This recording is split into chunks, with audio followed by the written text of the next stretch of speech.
Good morning सगळ्यांना ऐकू येते. चलो let start. 12th August Rajasthan lesson on Congress truce. If the truce in the Congress is to endure, both factions must mend their ways. If the truce in the Congress is to endure, truce म्हणजेच काय असतं की जो काही कोलाहल म्हणतो आपण तो, मग जो काही कोलाहल चाललेला आहे तो जर काँग्रेसमधला तो जर थांबवायचा असेल तर काय करावं लागेल, तर दोघांनाही मार्ग जे आहेत तर ते काय करावं लागतील, बदलून घ्यावे लागतील. ठीक आहे. चलो next. What we have to do. काय करायचं आपल्याला, पॅसेज आहे तो पॅसेज समजून घ्यायचा आहे आणि पॅसेज समजून घेतल्यानंतर त्यानुसार काय करायचं आहे, पॅसेज समजून घेऊन आपल्याला काय करायचं आहे, आन्सर करायचे क्वेश्चन्सचं. त्यासाठी 30 सेकंडचा वेळ असेल, मग त्यानुसार आपल्याला बघायचं आहे. ठीक आहे. Para first. रेडी सगळे, करा read.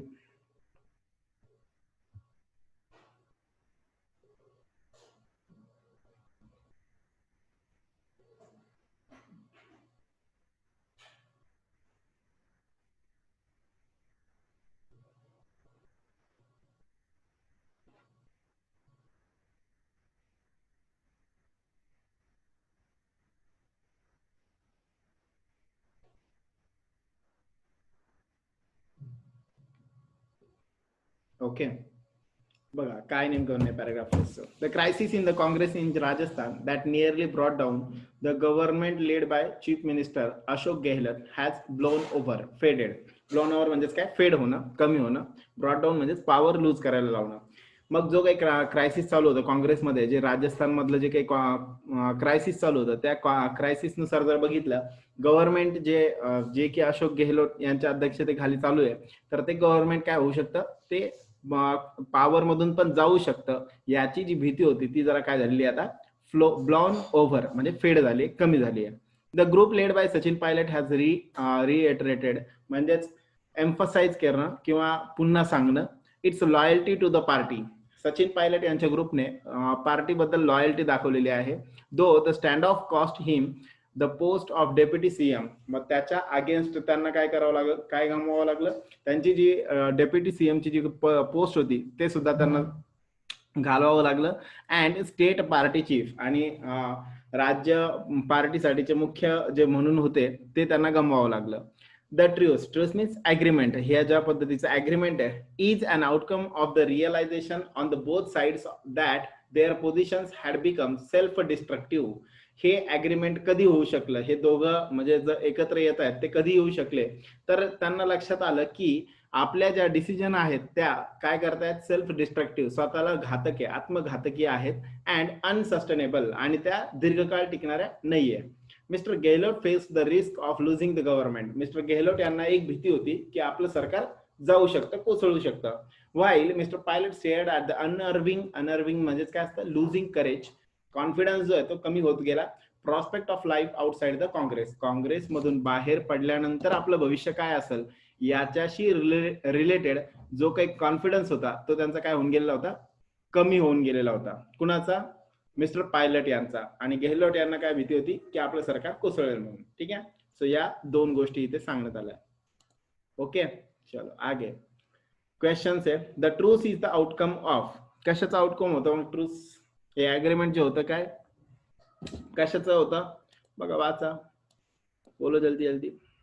The realisation on one side. One साइडचं होतं का, नाही, बोथ साइड्स होतं. म्हणून the realisation on both sides that their positions had become self destructive and unsustainable.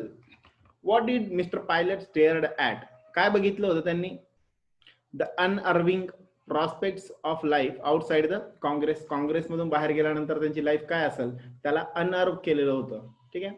म्हणून करेक्ट आन्सर असेल D, Delhi. Next para start.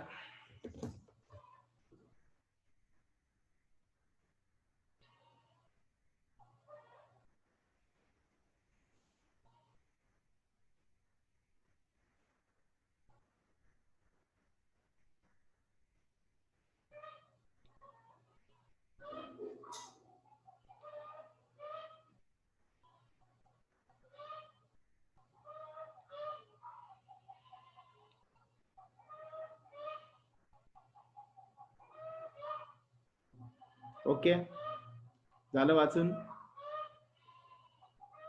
बोलो. बघा काय मग, द टर्मोइल इन राजस्थान, मग जे काही टर्मोइल चालू होतं, क्रायसिस चालू होतं in Rajasthan, has also been yet another occasion to note with deep concern the tendency of the judiciary to overstep its remit set by law, brazen partisanship of the governor and misuse of central agencies to tilt the political balance. मग जे काही राजस्थानमध्ये crisis झालं होतं त्यामध्ये ते अजून एक दर्शवतं की कशाचा ऑकेजन दर्शवतं की deep concern of the tendency of the judiciary.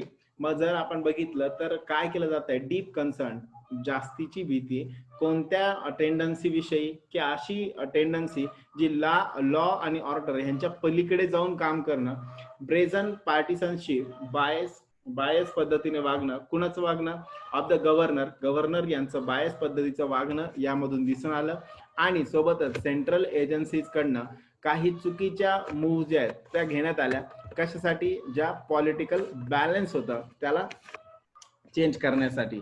तर याचा आणखी एक पुरावा जो आहे तो या माध्यमातून मिळाला.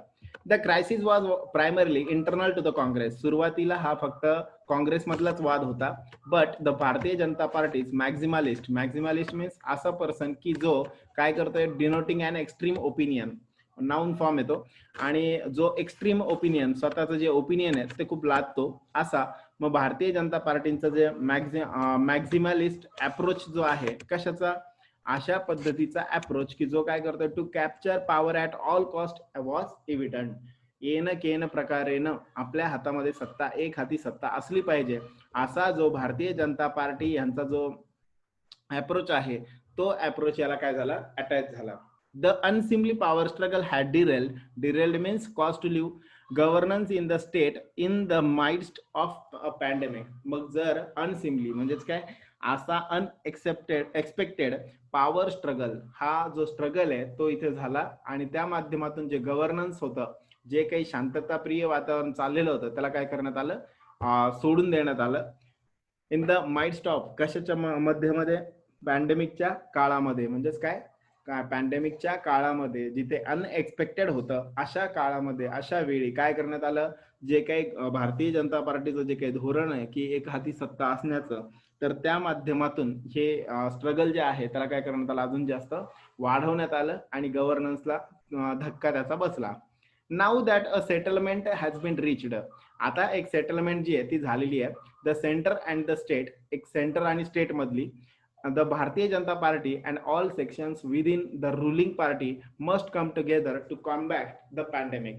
मग आता मात्र काय झालं, यांच्यामध्ये एक ट्रूस झालं, एक ऍग्रीमेंट झालं, आणि त्या माध्यमातून ते दोघ जण एकत्र येत आहेत, स्टेट आणि केंद्र या दोघांनी मिळून आता काय केलं, हा टाइम आहे, ही वेळ आहे की पॅन्डेमिकला फाईट करण्याची, सगळ्यांनी एकत्र येऊन.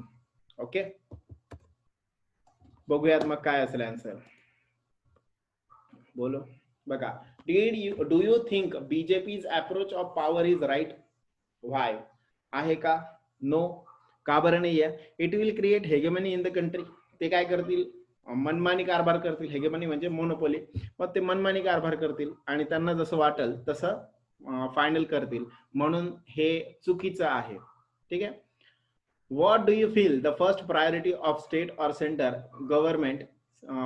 गव्हर्नमेंट ड्युरिंग पॅन्डेमिकच्या काळामध्ये काय नेमकं असलं पाहिजे, या दोघांच्या प्रायोरिटी काय असल्या पाहिजे? क्रिएट हेल्दी डेमोक्रेसी, नाही. Should not break the law and rules, हे तर आहे, गरजेचं आहे. To improve the corporate relations of India and China, हे पण गरजेचं आहे. टू सपोर्ट नॅशनलिझम, हे पण गरजेचं आहे. To fight against pandemic collectively. बघा, चारही ऑप्शन्स पहिले जे आहेत ते करेक्ट आहे, पण इथं म्हटलेलं आहे ड्युरिंग पॅन्डेमिक. जर पॅन्डेमिक नसतं तर ह्या चारही गोष्टी कराव्या लागल्या असतात, ऑल ऑफ द अबोव म्हटलं असतं. पण प्रॉब्लेम काय आहे की ड्युरिंग पॅन्डेमिक म्हटलेलं आहे. मग पॅन्डेमिकच्या काळात नेमकं काय प्रायोरिटी असली पाहिजे, तर to fight against pandemic collectively, एकत्र येऊन पॅन्डेमिकच्या अगेन्स्ट भांडणं किंवा संघर्ष देत राहणं, हा सगळ्यात महत्वाचा मुद्दा याच्यामध्ये असेल. ओके, थर्ड पॅरा करा ट्राय.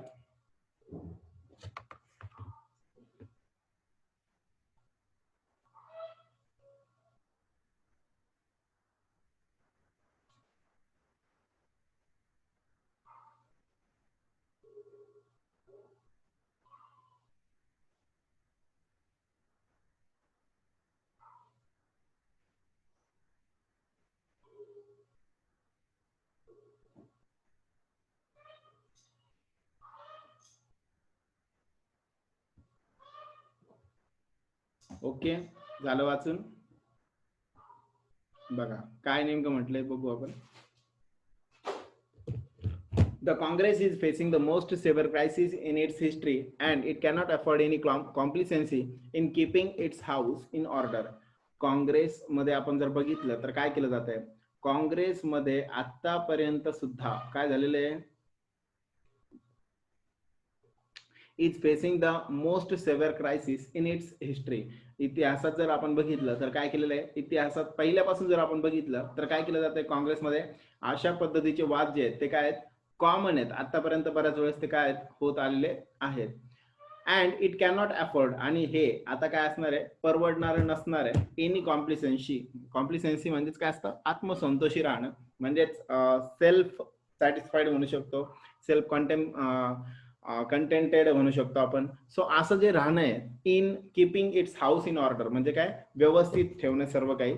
तर हे जे आहे ते सध्या त्यांना परवडणार नाहीये, म्हणजेच शांततेत बसून राहणं हे त्यांना परवडणार नव्हतं. The party is constantly at the receiving end of the Bharatiya Janata parties relentless आउटस्लॉट. Relentless म्हणजे कंटिन्युअस, भरपूर, आणि आउटस्लॉट म्हणजे अटॅक. मग जर आपण बघितलं तर या पार्टीला म्हणजे काँग्रेस पार्टीला बीजेपी गव्हर्नमेंटकडनं पुन्हा पुन्हा अटॅक केलं जात आहे. And in March it lost the government in Madhya Pradesh, आणि त्यामुळेच मध्य प्रदेश मधली जी काही गव्हर्नमेंट होतं, सरकार होतं त्यांचं काँग्रेसचं, ते सरकार सुद्धा काय झालं त्यांच्यामुळे गमवावं लागलं होतं. Which it had von in 2018 along with the Rajasthan and Chhattisgarh. 2018 मध्ये राजस्थान आणि छत्तीसगड सोबत जे मध्य प्रदेशमध्ये पण जिंकले होते ते सुद्धा काय करावं लागलं, मध्य प्रदेश मधलं जे ते गमवावं लागलं. राजस्थान आणि छत्तीसगड बाकी आहेत अजून. According to the mister Gehlot यांच्या ओन ऍडमिशन, त्यांच्या सांगण्यानुसार, there was no communication between him and Mr. Pilot ever since the formation of the government in 2018.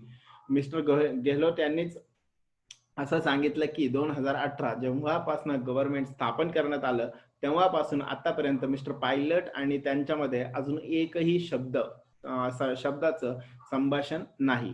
That is a sad commentary on the party. मग ही जी आहे ही काय sad commentary आहे on the party. पार्टीच्या माध्यमातून ह्या पद्धतीचं बिहेवियर अनएक्सपेक्टेड आहे, असं व्हायला नको होतं. Mister Pilot has said he resorted to rebellion only after his grievances went unheeded. मग हे सगळं जे आहे मिस्टर पायलट असं सांगतात की ही रिसॉर्टेड टू रेबेलियन, या रेबेलियन पद्धतीने वागणं हे त्यांनी तेव्हाच स्वीकारलं ज्या वेळेस त्यांचं हे जे काही डिस्प्यूट आहे, ग्रीव्हन्स आहे, ते अनहिड केलं गेलं. अनहिड करणं म्हणजेच काय, हिड म्हणजे अटेन्शन देणं, अनहिड म्हणजे अटेन्शन न देणं. मग ज्या वेळेस या गोष्टीला महत्व दिलं गेलं नाही त्याच वेळेस मिस्टर पायलट यांनी या पद्धतीचे पावलं उचलले. ओके सगळ्यांना, पुढे. मग आता पुढे जर आपण बघितलं काय म्हणताय पुढे, दिस ब्रिकमनशिप म्हणजेच काय असतं, इनकन्सिस्टन्सी, डेंजरस पॉलिसी. मग ह्या पद्धतीची डेंजरस पद्धतीची त्यांनी जी काही पॉलिसी निवडलेली आहे, माइट हॅव टॉट देम बोथ, ही दोघांनाही काय पडली, दोघांनाही त्या पद्धतीने काही ना काहीतरी शिकवणारी म्हणजे शिकवणारी ठरली. And the party central leadership some lessons for the future, आणि पार्टीच्या सेंट्रल लीडरला सुद्धा या माध्यमातून काही शिकायला मिळेल. ठीक आहे, अशी डेंजरस पॉलिसी ही दोघांसाठी पण घातक आणि सोबत काहीतरी शिकवणारी ठरली. पार्टीचे जे काही सेंट्रल लीडर आहेत त्यांना सुद्धा पुढे काहीतरी शिकवणारी ठरलेली आहे. ओके, बघूयात questions. Why had the grievance between Mr. Gehlot and Mr. Pilot started? Strong communication, weak communication, no communication, party fund, none of this. काय येईल, नो कम्युनिकेशन, त्यांच्यामध्ये काही कम्युनिकेशन नव्हतं म्हणून. What is the meaning of the word complacency? Self approval. Okay, म्हणून correct answer असेल B, इकडे C. Para 4 try करा.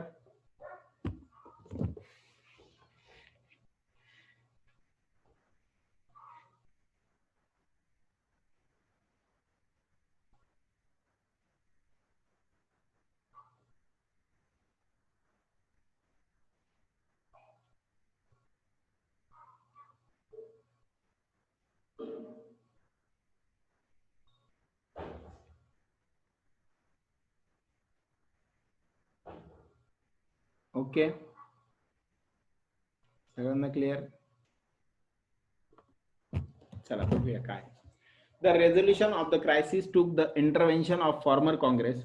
मग हे ज्या पद्धतीचा आराखडा होता, रेझोल्युशन होतं इन ऑफ द क्रायसिस टूक, ज्या पद्धतीने याला काय करण्यात आलं, सॉल्व्ह करण्यात आलं. Intervention of former Congress president Rahul Gandhi.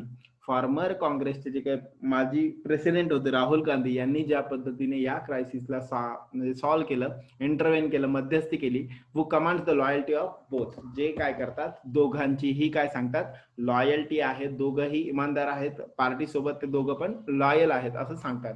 He could have resolve it earlier. हे ते अगोदर सुद्धा करू शकले असते. ऑर इवन प्रिम्प्टेड म्हणजेच काय, याच्यावरती काही ऍक्शन पण घेऊ शकले असते. The crisis all together. Crisis होण्याच्या आधीच याच्यावरती काय करू शकले असते ते काही ऍक्शन जी आहे ती घेऊ शकले असते.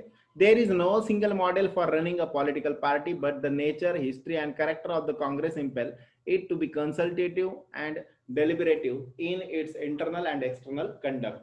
मग जर आपण बघितलं तर एक स्पेसिफिक असं काही मॉडेल नाहीये, पण तरी सुद्धा पॉलिटिकल पार्टी चालवण्यासाठी एक सिंगल मॉडेल असं नाहीये, पण तरी सुद्धा काँग्रेस ज्या पद्धतीने आतापर्यंत डिसिजन देत आलेला आहे त्यानुसार काँग्रेसची जी मेथड आहे किंवा मॉडेल आहे ते काय आहे, कन्सल्टेटिव्ह, सगळ्यांना विचारात घेऊन आणि डेलिब्रेटिव्ह मीन्स डिसिजन देणं, डिस्कस करणं आणि मग त्यानुसार डिसिजन देणं. In its internal and external conduct. मग जे काही इंटरनल किंवा एक्सटर्नल कंडक्ट असतील, ज्या पण काही गोष्टी असतील त्या डिस्कस करण्यासाठी काय केलं जातं, पहिले त्या डिस्कस केल्या जातात किंवा कन्सल्ट केल्या जातात आणि मग त्यावरती निर्णय दिला जातो. ठीक आहे. As Rajasthan demonstrated, Mr. Gandhi has a role to play in facilitating this. मग यासाठी जे आहे तर राजस्थानमध्ये असं दर्शवलं जातं की मिस्टर गांधी यांनी चांगला रोल जो आहे तो आधी सुद्धा प्ले करायला पाहिजे होता. Mister Gandhi has been focused on building a critic of the Bharatiya Janata party.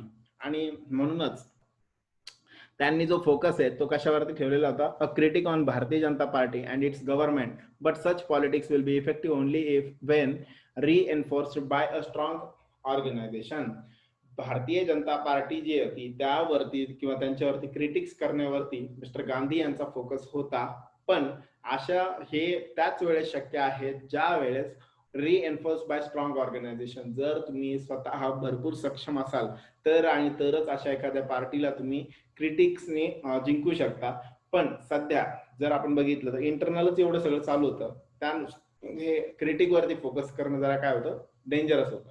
He has strong opinions. त्यांचे असे स्ट्रॉंग मत आहे की on what the Congress should ideally be, but he has no option. मग काँग्रेस नेमकं आयडियली आदर्शवादी कसं असलं पाहिजे हे त्यांच्या डोक्यात आहे किंवा त्याचं चांगलं मत त्यांच्याकडे आहे, पण ही हॅज नो ऑप्शन. त्यांना आता सध्या कोणतंही ऑप्शन नाही to start with what it currently is. पण त्यांना जसं आहे तसं स्वीकारण्याशिवाय, आदर्श काय असलं पाहिजे ह्याच्या आयडियाज त्यांच्याकडे आहे, पण सध्या जे आहे त्याला स्वीकारण्याशिवाय त्यांच्याकडे दुसरा कोणताही पर्याय नाही. ठीक आहे, बघूयात question answer. What commands the loyalty of, who commands the loyalty of both. कोण कमांड करतो मग, mister Rahul Gandhi. What is the meaning of the word deliberative, related to discussion. Okay, clear. Good day to all of you.